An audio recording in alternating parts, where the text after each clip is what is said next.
Во Македонија постои огромна дискрепанца на возниот парк на владините и општинските институции со оние на службите за безбедност, за итност и за санирање на штети. Дискрепанца во нивната функционалност, во нивниот изглед, во нивната старост. И додека првите се натрупани со човечки кадар, кај вторите има недостаток на човечки ресурси. За некои од овие прашања сакавме да поразговараме со командирот на најголемата противпожарна бригада во Македонија, господинот Звонко Томески. Меѓутоа, 3 дена чекавме пуста дозвола од кабинетот на градоначалничката Даниела Арсовска. Меѓутоа, и оние надлежни со кои што разговаравме, велат и вака дотрените возила вршат работа, а најмногу им помагаат и оние доброволни друштва кои што се вклучуваат во противпожарните случаеви.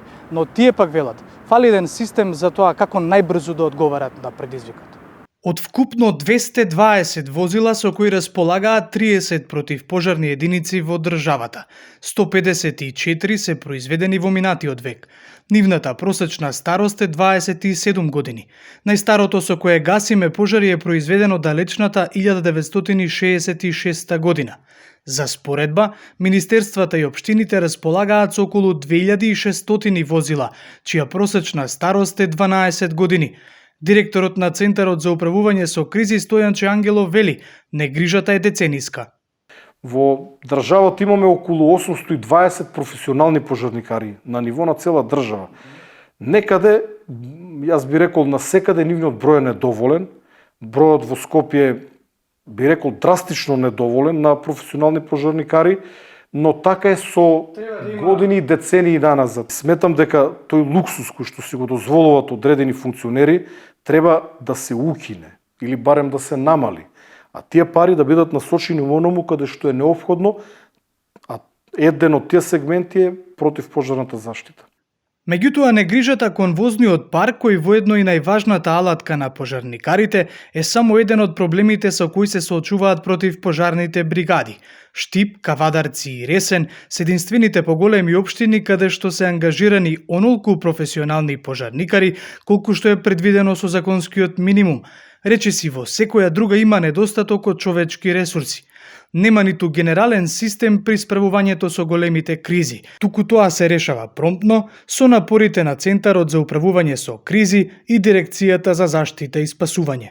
Советот за безбедност како највисоко тело во делот на безбедноста и препорача на владата да формира итно работна група која што ќе понуди нов модел на системот за управување со кризи, кој што ги вклучува и човечките ресурси, но и материјалните ресурси. Од страната на владата една недела подоцна беше донесена одлука да се формира работна група која што требаше да ја предводам јас како директор на Центарот за управување со кризи, да ја формирам таа работна група. Јас бев подготвен да ја формирам таа работна група во која што требаше да членуват пред се луѓе од праксата кои што гаснеле пожари и од другите сегменти на кризниот менеджмент, не само пожарите. Воедно се разбира и лица од науката, професори од соодветните области на кризниот менеджмент. Ова е состанок во? Пред 2 години. Пред 2 години. А сега? Една недела подоцна, од за мене непознати причини, владата ја промени оваа одлука. Мотивирани од овие недостатоци, во државата сепак постојат доброволни пожарникарски друштва, од кои десетина активни, со поддршка на локалните бизнис заедници. Едно од тие е доброволното друштво од Свети Николе, кое брои до 20 пожарникари, кои бараат унифициран пристап кон решавањето на итните ситуации. Системот, за жал, до сега функционира на повик од страна на локалните самоуправи, на самите градоначалници, некогаш не излеваат во престрати самите државни институции надлежни за оваа материја, Центарот за управување со кризи и Дирекцијата за заштита и спасување.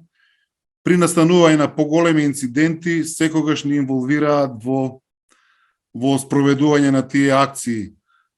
Мада ние се трудиме да се направи оној унифициран број 112, во кој независно дали е доброволно противпожарно друштво или е професионална територијална противпожарна единица или противпожарната бригада на град Скопје, да бидат промптно да го добиваат секој повик, Тоа ќе ја зголеми брзината на интервенција, мобилноста на екипите и нормално самите последици од самата интервенција ќе бидат со многу помал ефект.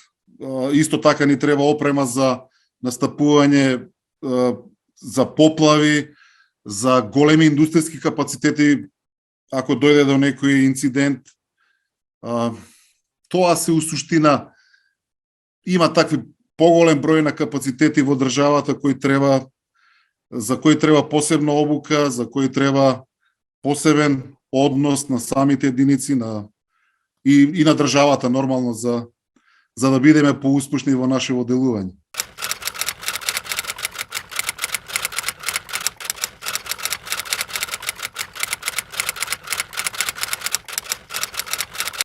Господине Максути, низ годиниве големи се критиките дека во државава нема доволно пожарникари, пожарникарски возила, дека парите на владата, во смисол парите на граѓаните се разбира од буџетот се даваат за луксус на функционерите, но не и за пожарникари, пожарникарски возила, возила на брза помош, значи во интерес на граѓаните.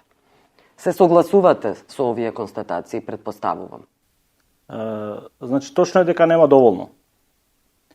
И не верувам дека и во блиска иднина би имало доволно, затоа што трендот на станите и на појавување, и на пожари, и на други елементарни непогоди е се поголем. Со тој тренд се сносат сите земји. Видовме пред летото дека една Франција, една Португалија, една Шпанија, една Италија, една Грција, кои што стварно издвојуваат огромни суми буџетски средства за справување со шумските пожари, но и со другите пожари и другите катастрофи, не може да излегуваат на крај. Јас би рекол, повеќе треба да се работи на превенција, отколку на делување откако ќе ни се случат сите работи. Добро, не можеме... А мислам дека инструменти за превенција и да намалиме, да последиците од таквите појави бидат што помали, имаме многу. Пред се треба да работиме на свеста на граѓаните, на свеста и на институциите. На политичарите еднакво. Значи, кога велам на граѓаните, политичарите се дел од тие граѓани. Но тие се лидери на граѓаните и тие треба да бидат свесни како треба да функционира државата и да работат на тоа. Вие ја информирате владата дека имате проблеми со пожарникарски возила, пожарникари во смисол дека нема доволно. Пред се треба да расчистиме на работа. Значи, пожарникарството како дејност е поврзано со Дирекцијата за заштита и спасување, но не е директно под нејзина надлежност. Тоа е излезено и е сега под општините, а уште би рекол по-интересно е што и нивните буџети се излезени пред неколку години од други министерства и се влезени преку блок дотации, односно Министерството за одбрана ги доделува на општините за таа намена. Тоа се случи кога требаше да се прикажува што поголем буџет во врска со НАТО интеграциите и е во ред на некој начин, затоа што истите средства би било да се унесе за внатрешни работи или за одбрана, тие средства кои што треба да се доделат. Но тука не застанува приказата. Ако се општините... Казната е дека сите треба да ги превземат сите своји законски надлежности. Законска надлежност на Дирекцијата за заштита и спасување секако дека е да знае како функционираат заштитата и спасувањето. Така? Точно, и ние знаеме. Инаку би била укината оваа институција и општините би работеле на тоа. Може би прв пат е направено еден таков инспекцијски надзор детален за секоја од 35 општини, каде што имаме детално што следува по закон, по прописи, по правилници и што имат. Односно, преку информација до влада, значи ние имаме кажано за сите 34 со се град Скопје, општини, колку пожарникари имат, колку е законскиот минимум, со какви средства располагаат, кои возила ги имат во своје располагање, како се грижиле досега низ годините за истите возила. Добро, затоа што не дека Коста. не е набавено, не дека владата, односно владите и претходните не набавиле возила, камиони или други теренски возила. Да констатираме дека нема доволно.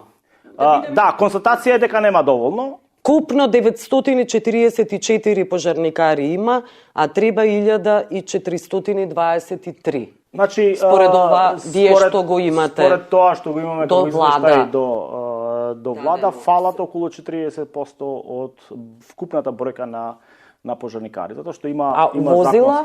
Има законски минимум. Сега, кога се работи за возилата, има неколку членови од Закон за пожарникарство и правилниците кои што велат, значи едно навално возило во случај во својот состав ПП единица да има до 17 пожарникари, им следува едно навално противпожарно возило комбинирана вода и пенлива вода, кои се статистиките? Колку пожарни возила има, а колку е потребно да имаме? Па сега ја реков дека имаме за сите градови. Еве ќе ви кажам пример Охрид, кој што може да се каже дека важи за една од поелитните противпожарни единици, каде што и на вистина и пожарникарите се плаќат можеби најдобро и така натаму. Во својот состав они си имаат вкупно 17 возила, од кои дел им се неисправни и така натаму. Колку има неисправни? Според податоците 3 се неисправни, а пример... А колку потребно да имаат?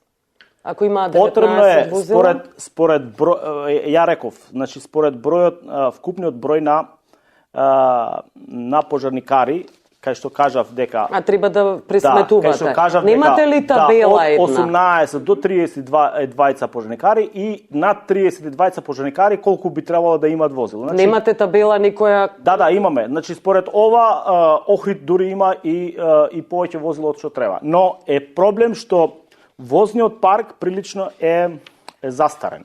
Сега, значи... не е проблем дека е застарен. Максути, што значи застарен? Застарен... Од која година се возилата? Па, видете вака се, од Охрид имаме од 88, 97, 2009, 83 и така натаму. Пример во Тетово имаме од 90-та, имаме од 85-та имаме, од 78-та имаме скани и така натаму, кои што прилично важат за стари, но не е проблемот што се не е проблемот староста, и неисправни. Колку е што е проблемот дека ние немаме соодветни прописи и кога нив ги поминуваме на технички преглед. Значи во нашава држава не постојат никакви правила и правилници за технички преглед на едно противпожарно моторно возило. Верувајте, јас бев во општина Кичево и ќе ви кажам сега. Значи, камион кој што е купен во 2013 година за шумски пожари, каде што владата дал тоа време огромни пари и ги поделил по неколку општини, значи од 10 камиони само во 2 општини се во исправна состојба. И истиот камион кој што го видов тамо на лице место, кој што е може да се каже дека е скроз нов затоа што е помалку од 3000 километри поминати со истиве, седи скоро 10 години паркиран во противпожарната единица. Сега кажете ми мене, за ова работа, кој е виновен? Е виновен. Вие кажете. Граѓаните секако дека не се. Граѓаните секако не се. Дирекцијата уште помалку е, затоа што нема надлежност према тие, но има надлежност да ги контролира. И фала на... Ако ги контролирате, како немате надлежност да преземете нешто?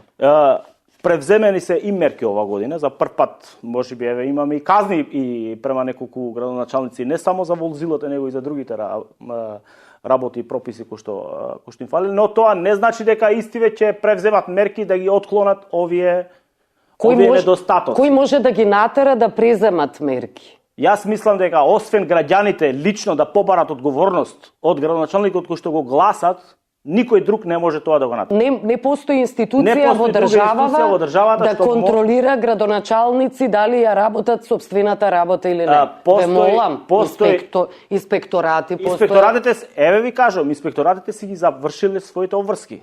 обврските на инспекторат е да констатират, да донесат казни и истиве казни да се имплементират.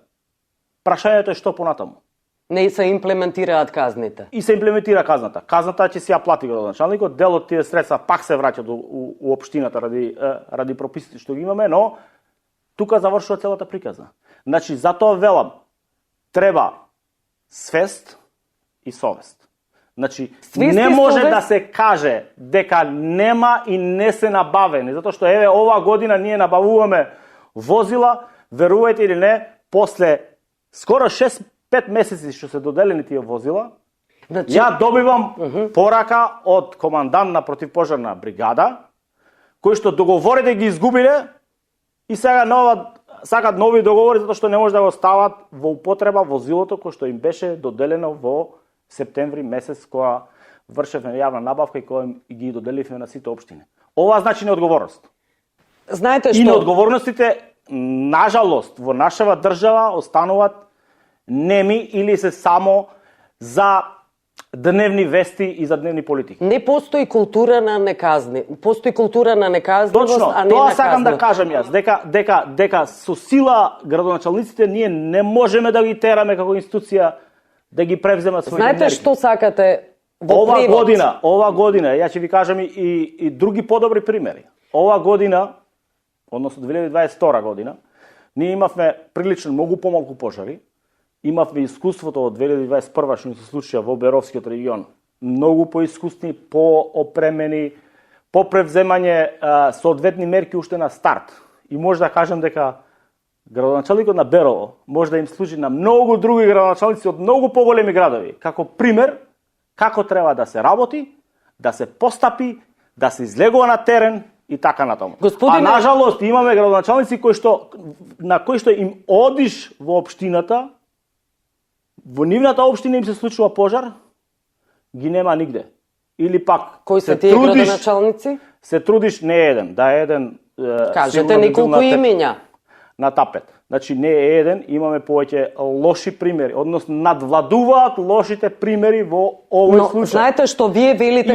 Имаме друг случај кој што е уште подобар би рекол. Може ли За пофалба. Да. Градоначалникот на Кавадарци. Вие не ги кажувате убавите? Градоначалникот на Кавадарци случај? направил и нова противпожарна служба, односно зграда, и нови возила. Значи не чекал само на владата, туку направил, односно превземал мерки и активности во своја надлежност, Но што кога- законски. Се извинувам, кога ги кажувате имињата на добрите примери, а одбивате да ги кажете лошите имињата на лошите примери на градоначалници, со тоа ги штитите лошите Не ги градоначалници. штитам, напротив, треба да се почне од куќата што се вели, па да се трне од сите страни на државата. Реков, Од оваа куќа да се почне? од куќата, од градот Скопје би рекла. Добро. Па да се почне од сите. Велите сите свест и страни. потребни се свест и свесност заради тоа што нема казнивост. Тоа значи во превод дека нема институции, господине Максути, ако апелирате на свест и Не велам свесност дека нема кај градоначалниците. Не велам дека нема институции. Институции има. Очигледно не работат. Ама зошто сега Не казнуваат. Ние сакаме да најдеме кривец во некоја друга институција кој што треба да му стои со камшик на влада над глава на градоначалник, а не се повикуваме зошто тој градоначалник да ги исполни своите законски надлежности. Затоа ние отвараме дебата. Верувајте, на Не е многу потребна дебати, дебата. на многу дебати воопшто и не се појавува од градоначалниците. Воопшто не се појавува. И не ги постои кажувам. инструмент, алатка со која ќе бидат казнети заради ова нивно однесување. Јас мислам дека не се соодветни моменталните инструменти, а не дека не постои. Добро, сметате ли дека е добро да се немаат пожарникарски возила, пожарникари, авиони кога станува збор, нели специјални кога има пожари, но кабинетите на функционерите да бидат со кожни фотели, да имаат функционерите автомобили на секој 3 години на лизинг, да ги менуваат тие автомобили, тоа се пари на граѓаните. Нормално дека сите се пари на граѓани, значи и Се злоупотребуваат парите на граѓаните наместо за нивните интереси, за луксузот на функционерите. Ја би рекол дека во мојот кабинет откако сум дојден не е ставен ниту една шајка, затоа што сум кажал со тој кабинет ќе дојдем и со тој кабинет ќе се заминам, затоа што сметам дека треба да се направи нешто друго. А нешто друго е навистина направено, затоа што јас стекнав состојба каде што можеби од многу ретките објекти во целиот град Скопје, кај што кровот беше азбестен, кој што е спротивно од сите можни стандарди и процедури, затоа и направивме За измена на функционерските возила ве прашам, на 3 години се менуваат на лизинг, а гледаме каква ситуација за која сте свесен и апелирате кај владата и таа не ве слуша. Не, навистина јас сега ниту би сакал да се впуштам во некој коментар кој што ги надминува како да кажам, ме надминува мене како директор на оваа позиција. Јас може да кажам за нивото на директори, а за другото, за министрите и така натаму, за на влада, треба навистина да се обратите тотално. И функционерите, ја би рекол, директорите? За директорите, според мене е по-желно би било да се практикува некој друг модел кој што го има во различни земји. Се со цел да ова како прашање, затоа што секогаш е присутна во било која дебата, во било каков друг проблем да е, одма се става и се направи паралела. Што не е логично, затоа што не сите функционери можат да си дозволат да земат стан под кирија на 5 минути од својата канцеларија. И тоа велите дека е злоупотреба всушност и на функцијата на парите. Тие луѓе треба да функционират. Тие луѓе имаат обврски, имаат состаноци на сите различни можни нивоа на влада, во собрание, во други институции, значи секојдневни обврски кои што не може од својот джеб да си ги покриват. Тоа е точно. Но треба да се најде некој модел кој што ова како прашање еднашка за секогаш ќе го затвори. Има во различни земји таков модел. Има модел кој што владата, односно институциите покриват субвенционирање на лицето на директорот, на функционерот за таа намена. Он нормално дека би дошол со своја кола, но би имало одредени субвенции за таа работа. Сега треба да се направи на вистина математика која е поевтина и колку ова е широко поле за корупција, знаете и само. Но секако јас би бил за тој модел, затоа што стварно така јас со моето приватно возило смеам да се движам кај што сакам во било кое време и никој не може да ми вели дека тоа е злоупотреба на било кој начин, затоа што нормално не говориме за приватно возило. Не, зборуваме за моделот да би се користело приватно возило за службени потреби и така натаму. Али сето тоа мора да има модел кој што ќе биде покриен и кој што врз кој нема да има никакви други злоупотреби. И нема да има, да, и корупција. Нормално. Да. Добро, ви благодарам за овој разговор. Благодарам и на вас.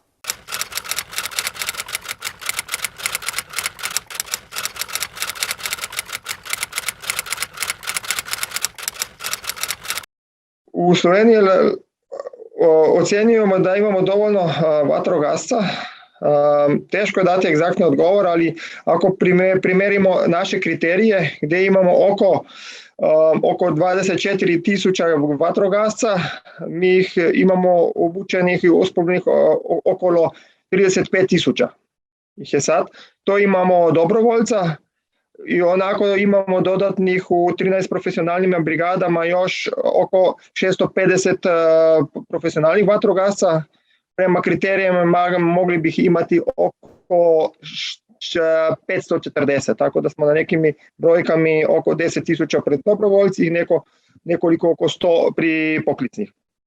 Опреме возила со баш на добром нивоу, возила со стара негде до 25 година, со добром станју и имамо и у мањим единицаме болje возила него им некако припадају. Но така да ситуација е у Словенија доста добра на том подручју, имамо околу 1300 доброволних друштава озирома единица, што значи да u nekim delima Slovenije imamo i svaki selo, svako jedinicu.